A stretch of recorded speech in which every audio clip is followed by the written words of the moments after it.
ইতিহাস বাংলাদেশে নতুন নয়। বিভিন্ন সময়ের পরিক্রমায় প্রয়োজনে অনেকটা অপ্রয়োজনীয় দল এসেছে এবং এই দলগুলো যখনই এসেছে বেশিরভাগ ক্ষেত্রে আমরা দেখেছি এর বিভিন্ন প্রেক্ষাপটও ছিল। কখনো দল ক্ষমতায় থেকে নতুন দল হয়েছে, কখনো ক্ষমতার সাথে আপোষ করে নতুন দল হয়েছে, কখনো ক্ষমতা থেকে বেরিয়ে নতুন দল হয়েছে। সার্বিকভাবে বিষয়টি নিয়ে আপনার মন্তব্য শুনবো। ধন্যবাদ আপনাকে। দল নতুন হলেও যারা এই দলে আছেন তারা নতুন না কেউ। গত ৮-৯ মাস ধরে তারা অত্যন্ত পরিচিত এবং আলোচিত, কিন্তু নানান পরিস্থিতির বাস্তবতায় গত কিছুদিন ধরে তারা আগের মতো আদরের জায়গাটায় নেই।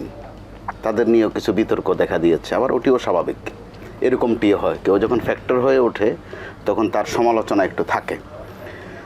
তো ৫ আগস্ট কেন্দ্রিক তারা হচ্ছে সুপারস্টার, তারকা, বা যেন তেন তারকা নয়।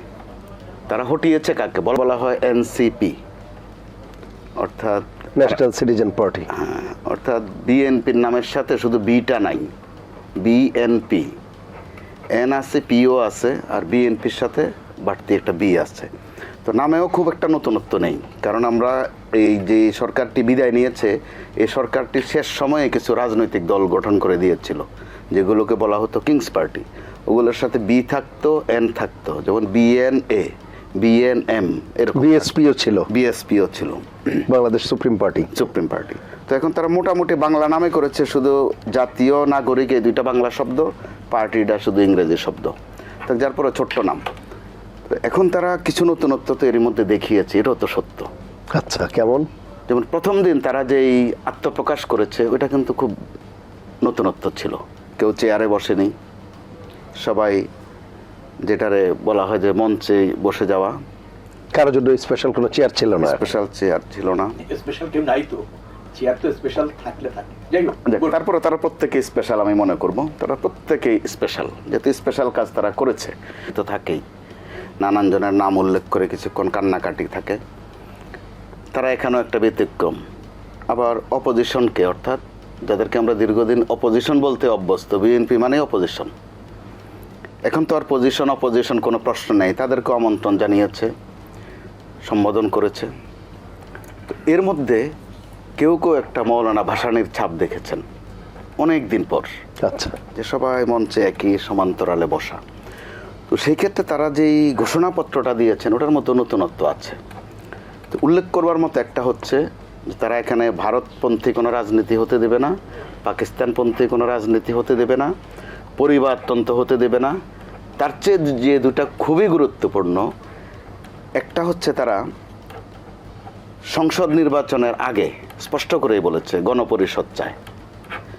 আরেকটি হচ্ছে তারা রাজতন্ত্র, পরিবারতন্ত্র এসবের বিপরীতে তারা একটা অবস্থান নিতে চায়। এগুলোর মধ্যে কিন্তু ইঙ্গিত আছে, খুবই বড় ইঙ্গিত আছে। তো যেটা যারা এখন দেশে নাই বা তাদেরকে আমরা সাদা চোখে দেখি না, কিন্তু চিপা চাপায় আছে, আওয়ামী লীগ, তাদের জন্য কষ্টের। আবার বিএনপি যারা প্রকাশ্যে আছে তাদের জন্য কিন্তু বাজে বার্তা আছে এখানে। আচ্ছা, কেমন বাজে বার্তা আছে? পরিবারতন্ত্রের কথা বলছে, বন্দনার কথা বলছে, তাদের দলের তাদের জায়গা থেকে বিএনপিকে তো আর সেটি বাধ্য করা হচ্ছে না, না মোটেই না। বিএনপির জায়গায় আছে, যেটা আমরা উল্লেখ করবার মতো এবং খেয়াল করছি যে বিএনপিকে একটু খোঁচা দেয়া, যেটাকে বলে একটু খোঁচা দেওয়ার স্বভাব তাদের মধ্যে এর মধ্যে হয়ে গেছে। আচ্ছা, সমানে খোঁচা দিচ্ছে বিএনপিকে। আবার তাদের খোঁচার সাথে জামাতের খোঁচাও কিন্তু কিছু কিছু মিলছে। জামাত নেতারা সম্ভবত রাজনৈতিক কৌশলের অংশ হিসাবে হোক আর চালাকি চাতুরির অংশ হিসাবে হোক, তারা এনজয় করছে পরিস্থিতিটা। এটা গণমাধ্যমের জায়গা থেকে আমি দেখছি।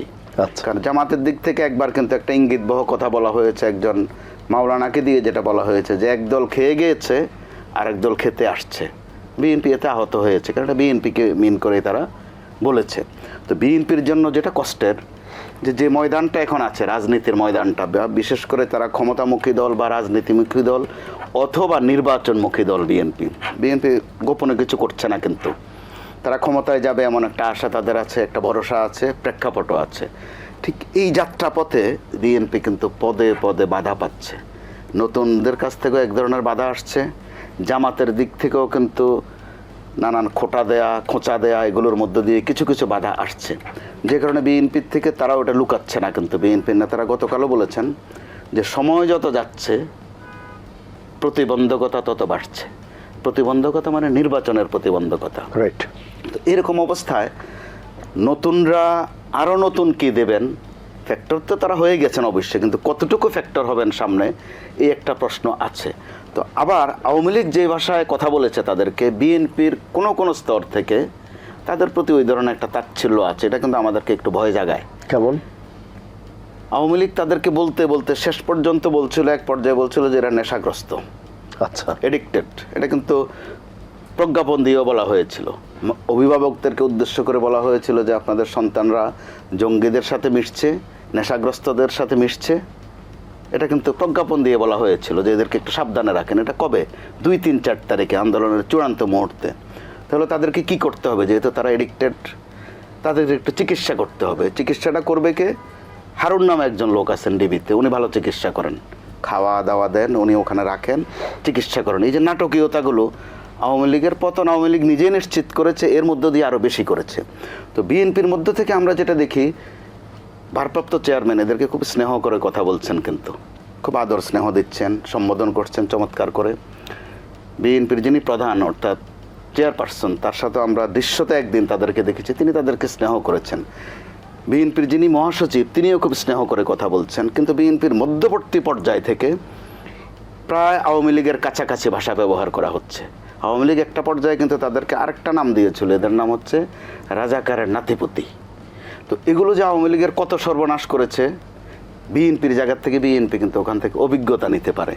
বরং বিএনপির সুযোগ আছে তাদেরকে আয়ত্ত করার, কারণ বিএনপিতে 90-এর যে আন্দোলনটা হয়েছিল, ওখানে এই ধরনের সার্জিস অথবা এখন যাদেরকে আমরা বলি হাসনাত, নাহিদ, এই ধরনের বহু তারকা বিএনপিতে আছে, তারা 90-তে এই ধরনের তারকা ছিলেন। একজন আমান বললেই হতো, পুরো নাম বলা লাগতো না, দুদু বললেই হতো যে এই দুদুর আগে কি আছে পরে কি আছে, রিপন, ছোট্ট ছোট্ট এই নামগুলো উচ্চারণ করলে কিন্তু মানুষ বুঝে ফেলতো। খোকন শুনতে ছোট্টখাট্ট কিছু একটা মনে হয়, কিন্তু একজন তারকা 90-তে।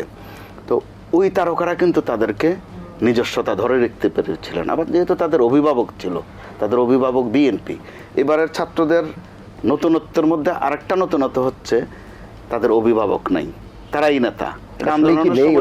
কটাক্ষ করা হয়েছিল আওয়ামী লীগের দিক থেকে, ওবায়দুল কাদের যেটা নিয়মিত করতেন, যে এদের নেতাকে, রাজাকারের নাতিপুতিদের নেতাকে, তাদের সাথে কেন কথা বলবো।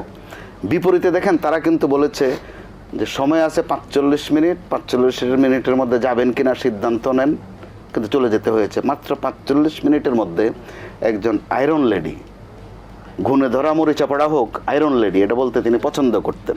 তার নেতাকর্মীরাও তাকে পছন্দ করতেন, আয়রন লেডি। বাংলায় করলে সম্ভবত লৌহ মানবী দাঁড়ায়, খুব সুন্দর অর্থ না, কিন্তু তাদের কাছে এটা গর্বের বিষয় ছিল। ওই নেত্রীকে 45 মিনিটের নোটিশে এক কাপড়ে দেশান্তরী করে ছেড়েছে কিন্তু তারা। তো সেই ক্ষেত্রে ওই বিষয়টা একটু আমলে নিলে, বিএনপির দিক থেকে যদি তাদের প্রতি আক্রমণাত্মক না হয়ে অন্তত বোঝাপড়ার মধ্য দিয়ে থাকে, কারণ 5 আসবো আবার আপনার কাছে, বোঝাপড়ার ডেডলাইন 5 আগস্ট, কোনো ঘোষণা লাগেনি, একটু বোঝাপড়ার মধ্য দিয়ে ঐক্য হয়ে গেছে। জি, আমি একটু শুনে আসি। শেখ রবিউল আলম, আপনার কাছে শুনবো যে নতুন দলের কি নতুনত্ব দেখছেন। জনাব মোস্তফা কামাল বেশ কিছু বিষয় উল্লেখ করেছেন। ধন্যবাদ আপনাকে, প্রিয় সহ-আলোচক মোস্তফা কামালকে বিশেষভাবে ধন্যবাদ। অনেক সময় নতুন দল নিয়ে বললেন, কিন্তু রাজনীতির প্রয়োজনে একটাও বললেন না। রাজনৈতিক দল তো রাজনীতির প্রয়োজনে, দেশের প্রয়োজনে একটাও বললেন না। আচ্ছা আচ্ছা, যাই হোক, রাজনীতির প্রয়োজনে না। আচ্ছা বলেন তো, নতুন দলটি রাজনীতির প্রয়োজনে কি ভূমিকা রাখতে পারে সেটা দিয়ে তো আর বলেনি। কিভাবে গঠিত হয়েছে, তাদের কেমন কি ছিল, মঞ্চে কোনো চেয়ার ছিল না, সেটাই মহত্ব। Good, very good. কিন্তু আমি এই নতুন দলকে স্বাগত জানাই, এবং এই তরুণ, সাহসী তরুণ, তারা একটা মধ্যপন্থী রাজনৈতিক দল করতে চায়। মধ্যপন্থী রাজনৈতিক দল করতে গেলে বড় চ্যালেঞ্জ হবে বাংলাদেশের সবচেয়ে বৃহৎ মধ্যপন্থী রাজনৈতিক দল বাংলাদেশ জাতীয়তাবাদী দল। তো তারাও একটা মধ্যপন্থী দর্শন নির্ধারণী ছিল যে তারা একটা সাধারণ ছাত্র জনতার আন্দোলন হিসেবে আন্দোলনটাকে প্রতিষ্ঠিত করতে চেয়েছে। সরকারও দ্বিধাগ্রস্ত ছিল যে আন্দোলনটা তার পতনের কি বা পতনের না, এরকমভাবে কালেক্ষেপণ করেছে। সাধারণ জনগণ সমবেত হতে পেরেছে।